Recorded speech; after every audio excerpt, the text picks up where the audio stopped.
Hey, and we're back. I'm your host, BKP. Good morning from Circuit World in Blue Ridge. And it's a beautiful morning. It is absolutely gorgeous. And it's time for Ask the Doc with Dr. William Whaley. Dr. Whaley, how are you?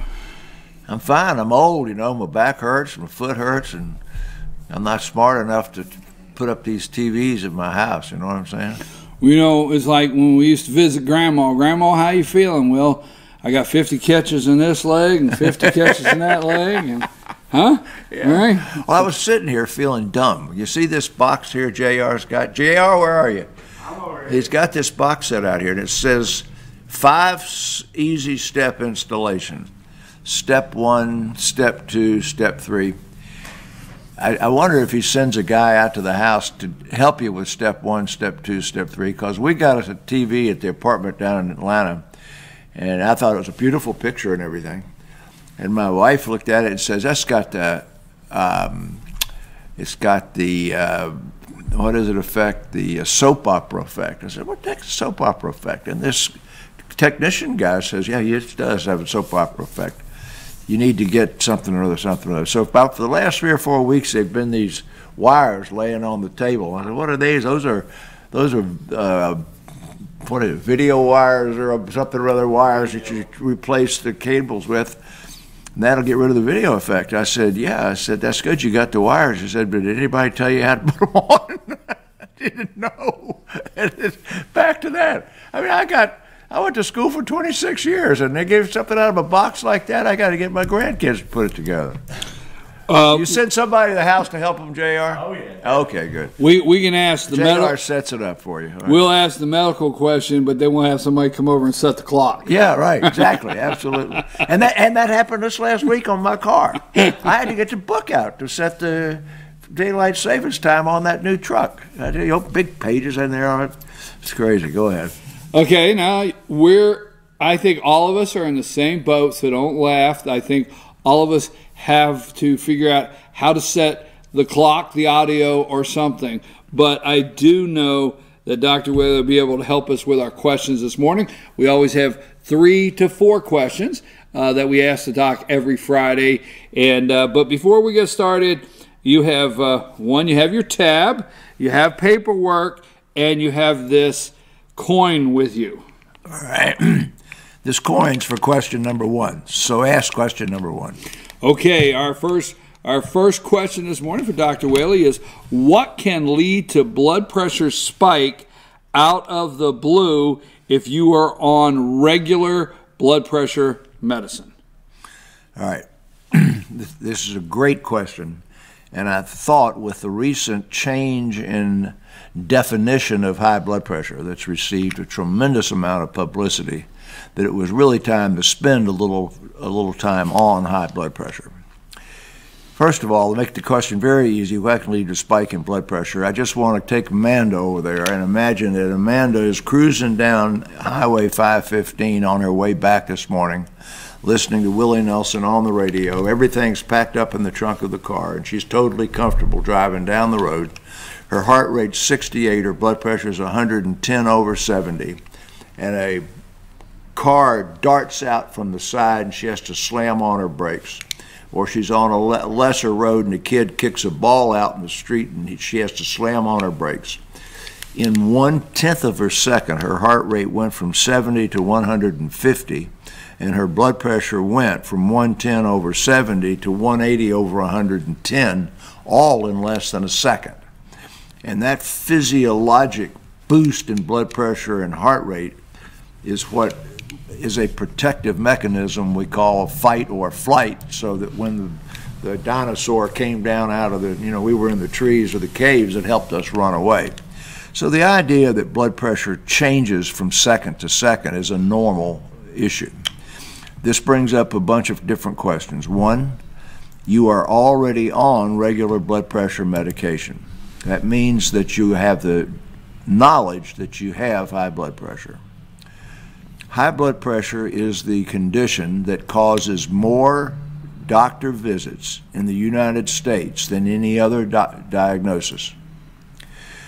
Blood pressure pills are the #1 prescription that is sold in the United States. You'd think from watching the television it was OxyContin or Viagra, but it's blood pressure pills. So this blood pressure issue touches virtually all of the adults that we have in our audience. So roughly 50% of the adult population over age 30 has high blood pressure.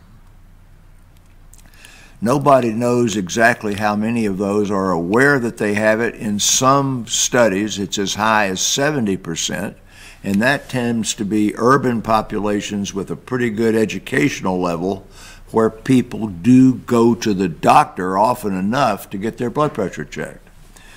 But we see people in rural areas, and this is a sort of a semi-urban and rural area here, who say, well, Granny hadn't been to the doctor since she had her last baby, and that's 30 years ago. And that's not an uncommon thing. So somewhere between a half and 70% of people with high blood pressure know they have it. So this is Amanda's question. Amanda, and when you ask patients about seeing doctors, well, I feel good. I know if I'd have high blood pressure. What is the first symptom of high blood pressure? Elevated heart rate. All right, give me a couple more, because that's not it. A symptom, that's a finding. What would the patient complain of if they had high blood pressure?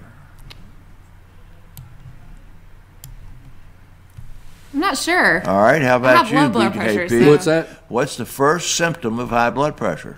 Well, I don't know, but I have headache. Okay, that's what most people say. Headache. It's like I know a high blood pressure headache. I've dealt with high blood pressure, and Go ahead. well, I mean, I just like I can get a headache, and I know it's not a high blood pressure headache. Okay, or you know it is a high blood pressure. Yes. This is my inaugural coin to George Bush's 50th, George Bush's inauguration. And so I'm going to flip it, and Amanda's going to call it. Ready, Amanda? Heads. It's tails. The first symptom of high blood pressure, 50% of the time, is sudden death. Not a headache. The what Sudden death. is the first? First symptom of high blood pressure, 50% of the time, is sudden death. It's not a headache. It's not rapid heartbeat. It's not a nosebleed. It's you're dead. So, that should get your attention. So, the idea that you want to know that you have high blood pressure, at least 50% of the time, is to allow to get you into that treatment group so that you're not the half that get killed. Now, Amanda, you've got a little chart that looks like this. That's a bar graph. Just put that up there briefly. And one of the things you would like to avoid if you got a diagnosis is sudden death. And that doesn't take a rocket scientist to tell somebody that this can get you out of that sudden death. But the second reason is that so many conditions are caused by or worsened by or associated with high blood pressure that we'll show the chart here in just a minute. But this first chart she's showing is the benefit of treating mild high blood pressure. And that's the day-in garden variety 130/80, 140/90 blood pressure on sudden death from heart disease. So the first one's fatal heart attack, total heart attack, fatal stroke, and total stroke. And all you have to do is see that the little light bars are shorter than the high bars, and the light bars are the ones that had high blood pressure simply diagnosed and simply treated. Doesn't say a word about whether it was adequately treated or well treated. So you can just leave that sitting up there, and we'll talk a minute about high blood pressure. So you go to the doctor, and the doctor says your blood pressure is elevated. Well, that, unfortunately, is the worst way to diagnose high blood pressure. So I want to read you just one line from the up-to-date about high blood pressure, and I'm going to do it very slowly. It says, when evaluating an individual patient, making the diagnosis of hypertension is complex and requires integration of repeated blood pressure measurements using appropriate technique both in and out of the office setting. Now, what that sort of opened up is that this just isn't walking in the doctor's office, getting a blood pressure taken, and walking out with a pill. Because a very high proportion of people, and here came two walking in the door here, would be going into a doctor's office, having them stick a thing, take his history from you about your sex life, and are you safe in the home, and do you own guns and everything, is stressful. And that raises your blood pressure. And we call that white coat hypertension. Back in the World War II, when they were inducting military people, teenagers, about 1 out of 6 had an elevated blood pressure. And then they just go over and let them lie down on a cot for 10 minutes, and their blood pressure was normal. So that's called white coat hypertension. Those people are not hypertensive. So this complex evaluation that they're talking about consists of having the patient obtain a blood pressure cuff that's an accurate type, take it home and take blood pressure where they live and in their normal environment. That's really your blood pressure, not the blood pressure in the office. What I tell patients to do is buy a cuff, the one that the American Heart Association says is the best is Omron. I tell them to take their blood pressure when they crawl in bed, crawl out of bed, lunchtime, supper time, and do it for 2 weeks, take it twice each time, and write down the average. In the first half of the first week, this is sort of strange. They're just learning how to do it. But by the last half of the second week, they've been doing it so much, it's an old habit. That's their blood pressure. And that's their blood pressure where they live. And if that's not elevated, they don't need to be treated. There are a lot of patients, though, that go to the doctor's office and their blood pressure is normal in the doctor's office, but it's high in their environment. And is it higher in their environment because they don't get along with their family or they got a stressful job or whatever? So both extremes exist. And you have to be able to determine what the blood pressure is under both extremes before you accurately can diagnose the blood pressure. So, the question is, what can lead to blood pressure spike out of the blue? Anything can, but it puts us back into what do we really know about and what should we be doing about high blood pressure. Now, I'm going to ask Amanda again. When's the last time anybody took your blood pressure, Amanda, and do you remember what it was? Well, I know it was probably I have really low blood pressure, so it was probably I think 100/70 or something like that. Okay, and how long ago was that? When I had the flu 2 years ago. 2 years ago? Yeah. That's a long time, isn't it? Yeah. And you were sick. Yes. And so if you were sick, you would expect your blood pressure to be low. Right. So you haven't the foggiest idea what your blood pressure is. At the end of the day, when you've been around here and been dealing with BKP and having the internet go down. All right, so I'm just making a point with you. And by the age of 30, you'll be 30 within at least 10 years, that by the age of 30, you ought to have your blood pressure checked multiple times per year, and it ought to be checked not only in the doctor's office, but checked in your home. Now, what is the definition of high blood pressure? That's the next step. Interestingly, today, the Federal Aviation Administration has as their limit of blood pressure for a pilot to fly you in a 747, well, they don't fly them anymore, 777, 150/90. That's really high. And as you know, the American Heart Association and National Institutes of Health have changed the upper limit of blood pressure for any age to 120/80. So that's 30 points that they're letting pilots have that they aren't going to let you have for good health. So the definition of normal blood pressure is 120/80 or less. Elevated blood pressure is 120 to 129/80 or less. And diagnosed high blood pressure is 130/80 or greater. So when you're at 130/80 or greater, you have high blood pressure stage 1. And if you get to 140/90 or greater, you have high blood pressure stage 2, and that's the only 2 we have. And 2 years ago, 140/90 was normal blood pressure.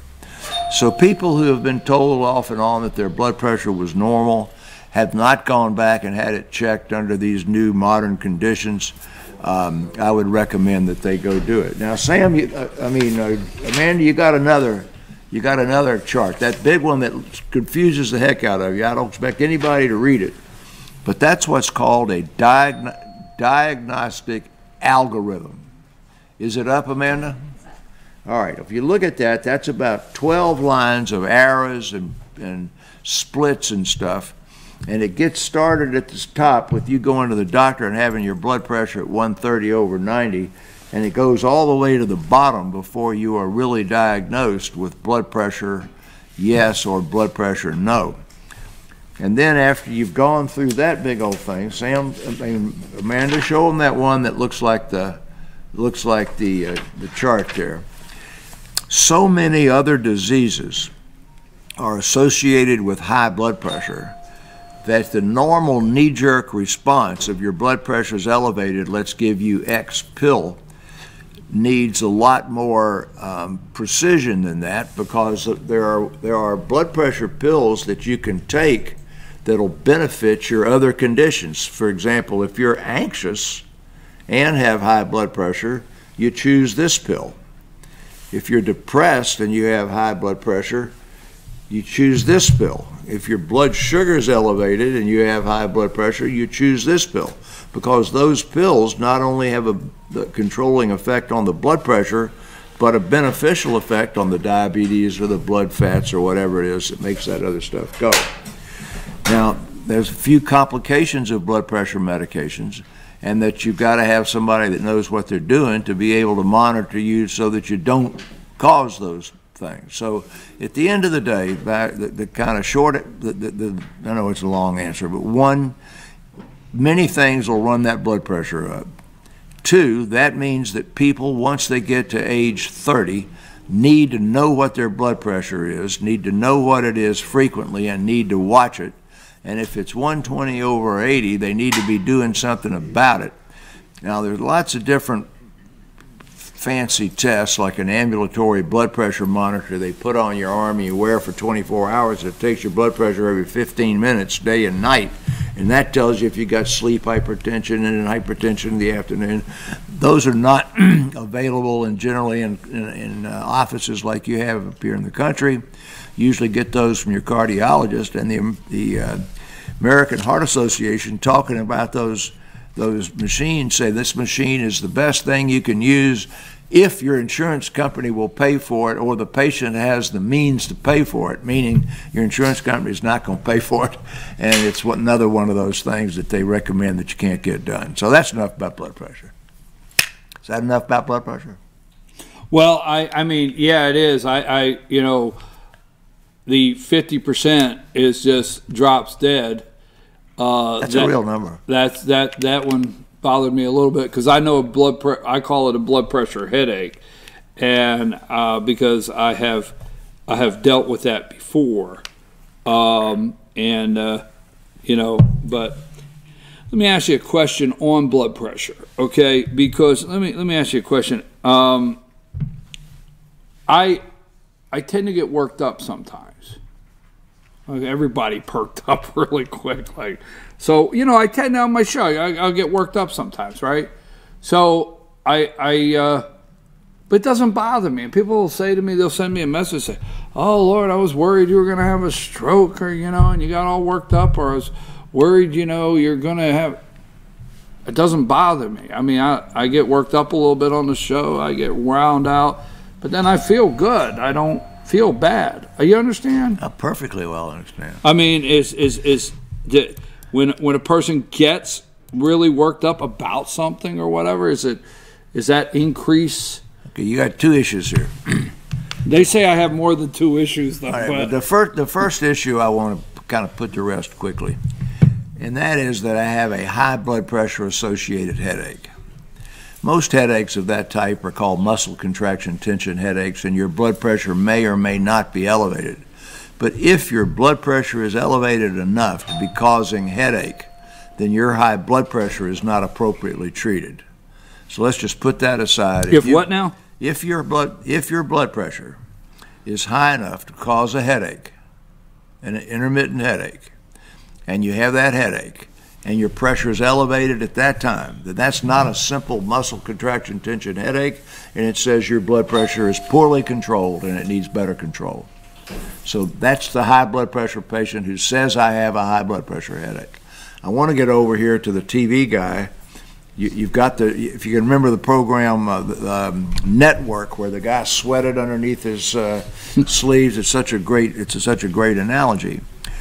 Getting worked up here, getting your heart rate up and getting excited about something is absolutely great. That is the natural biological, which I earlier said, fight or flight phenomenon that raised your blood pressure and your heart rate when you were driving down the road and that car pulled out in front of you. That all helps you get better performance, better focus. If this was a battle and you had a gun in your hand and you were trying to run and jump over something, that would all be done better.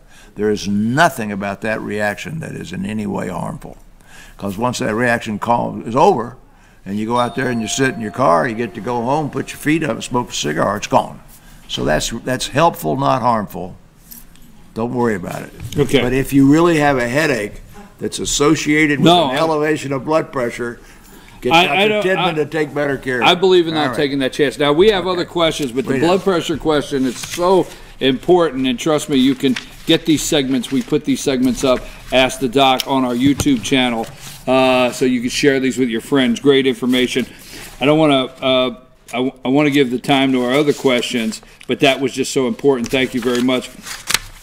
If someone has a badly bruised tendon on the back of their ankle, is there anything that they could do to help the bruise heal quicker other than just waiting it out?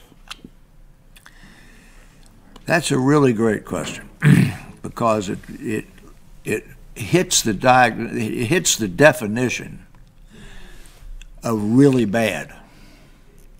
It's the way it was written. If somebody has a badly bruised tendon on the back of the ankle, well, the name of that tendon is the Achilles tendon, and that thing ruptures.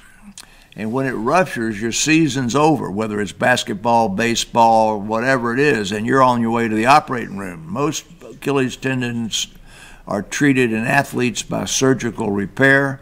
Most of them are treated, there are only very few that are treated by casting and letting them try to heal their own.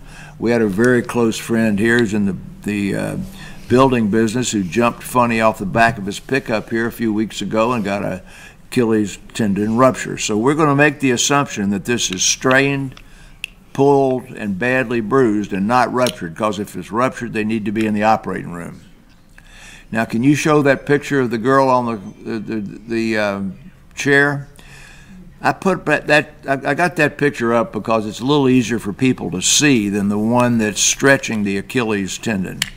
So we're going to talk kind of briefly about the three-pronged approach to the treatment of a bruised or hurt tendon or muscle.